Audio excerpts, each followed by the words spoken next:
The Horse Whisperer by Nicholas Evans. Narrated by Frank Muller. Pursue not the outer entanglements. Dwell not in the inner void. Be serene in the oneness of things, and dualism vanishes by itself. From On Trust in the Heart by Seng Tsan, died 606. Part 1. Chapter 1. There was death at its beginning, as there would be death again at its end. Though whether it was some fleeting shadow of this that passed across the girl's dreams and woke her on that least likely of mornings, she would never know. All she knew when she opened her eyes was that the world was somehow altered. The red glow of her alarm showed it was yet a half hour till the time she had set it to wake her, and she lay quite still, not lifting her head, trying to configure the change.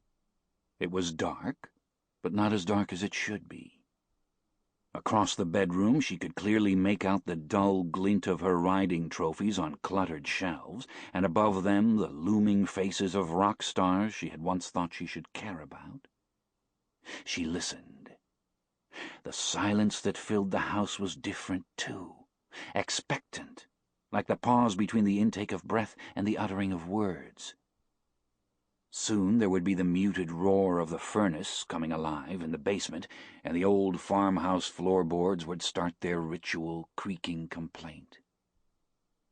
She slipped out from the bedclothes and went to the window. There was snow, the first fall of winter, and from the laterals of the fence up by the pond she could tell there must be almost a foot of it. With no deflecting wind, it was perfect and driftless, heaped in comical proportion on the branches of the 6 small cherry trees her father had planted last year. A single star shone in a wedge of deep blue above the woods. The girl looked down and saw a lace of frost had formed on the lower part of the window, and she placed a finger on it, melting a small hole. She shivered, not from the cold, but from the thrill that this transformed world was for the moment entirely hers.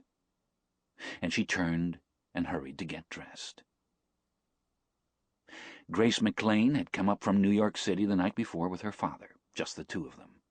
She always enjoyed the trip.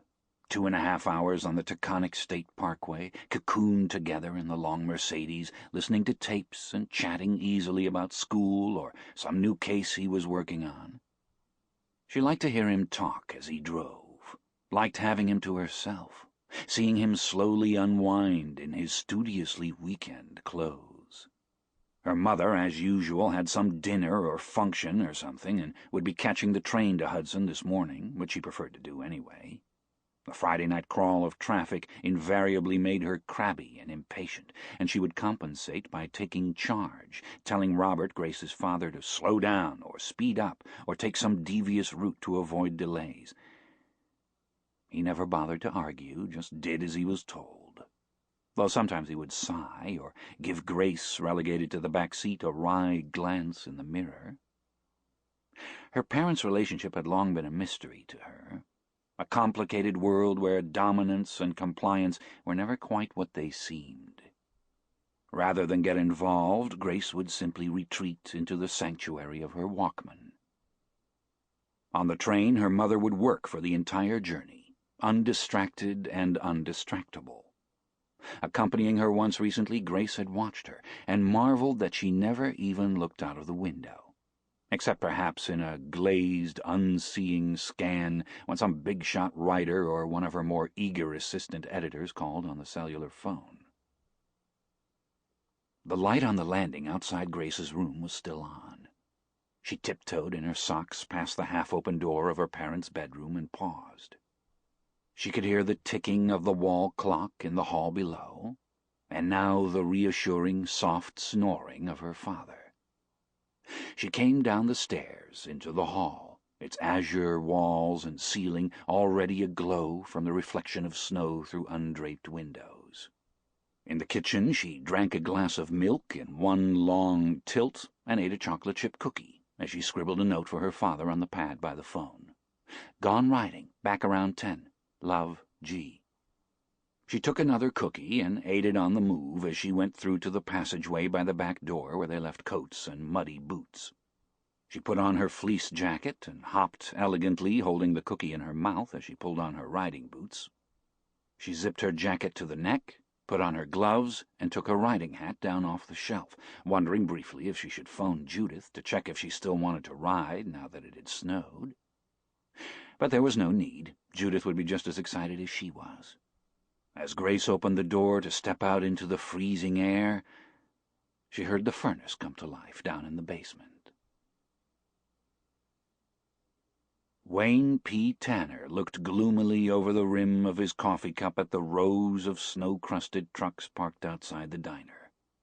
He hated the snow, but more than that he hated being caught out, and in the space of just a few hours it had happened twice. Those New York State troopers had enjoyed every minute of it, smug Yankee bastards. He had seen them slide up behind him and hang there on his tail for a couple of miles, knowing damn well he'd seen them and enjoying it. Then the lights coming on, telling him to pull over, and the smart-ass, no more than a kid, swaggering up alongside in his Stetson like some goddamn movie cop. He'd asked for the daily logbook, and Wayne found it, handed it down, and watched as the kid read it. "Atlanta, huh?" he said, flipping the pages. "Yes, sir," Wayne replied, "and it's one hell of a lot warmer down there, I can tell you." The tone usually worked with cops, respectful but fraternal, implying some working kinship of the road. But the kid didn't look up. "Uh-huh. You know that radar detector you've got there is illegal, don't you?" Wayne glanced at the little black box bolted to the dash and wondered for a moment whether to play all innocent. In New York, fuzzbusters were only illegal for trucks over 18,000 pounds. He was packing about 3 or 4 times that. Pleading ignorance, he reckoned, might just make the little bastard meaner still. He turned back with a mock-guilty grin, but it was wasted because the kid still didn't look at him. "Don't you?" he said again. "Yeah, well, I guess." The kid shut the logbook and handed it back up to him, at last meeting his eyes. "Okay," he said. "Now let's see the other one." "I'm sorry?" "The other logbook. The real one. This one here's for the ferries." Something turned over in Wayne's stomach.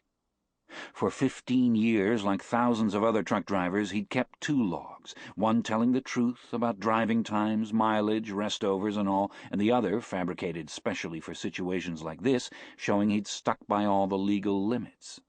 And in all that time, pulled over God knows how many dozens of times coast to coast, never had any cop done this. Shit, damn near every trucker he knew kept a phony log. They called them comic books. It was a joke. If you were on your own and no partner to take shifts, how the hell were you supposed to meet deadlines? How the hell were you supposed to make a goddamn living? Jesus. The companies all knew about it. They just turned a blind eye. He had tried spinning it out a while, playing hurt, even showing a little outrage, but he knew it was no good. The kid's partner, a big bull-necked guy with a smirk on his face, got out of the patrol car, not wanting to miss out on the fun, and they told him to get down from the cab while they searched it. Seeing they meant to pull the place apart, he decided to come clean, fished the book out from its hiding place under the bunk, and gave it to them. It showed he had driven over 900 miles in 24 hours, with only 1 stop, and even that was for only half the 8 hours required by law. So now he was looking at $1,000, maybe $1,300 fine, more if they got him for the goddamn radar detector. He might even lose his commercial driver's license. The troopers gave him a fistful of paper and escorted him to this truck stop, warning him he'd better not even think of setting out again till morning. He waited for them to go, then walked over to the gas station and bought a stale turkey sandwich and a 6-pack. He spent the night in the bunk at the back of the cab. It was spacious and comfortable enough, and he felt a little better after a couple of beers, but he still spent most of the night worrying. And then he woke up to see the snow and discovered he'd been caught out again. In the balm of a Georgia morning 2 days earlier, Wayne hadn't thought to check that he had his snow chains. And when he'd looked in the locker this morning, the damn things weren't there. He couldn't believe it. Some dumb fuck must have borrowed or stolen them. Wayne knew the interstate would be... Sample complete. Ready to continue?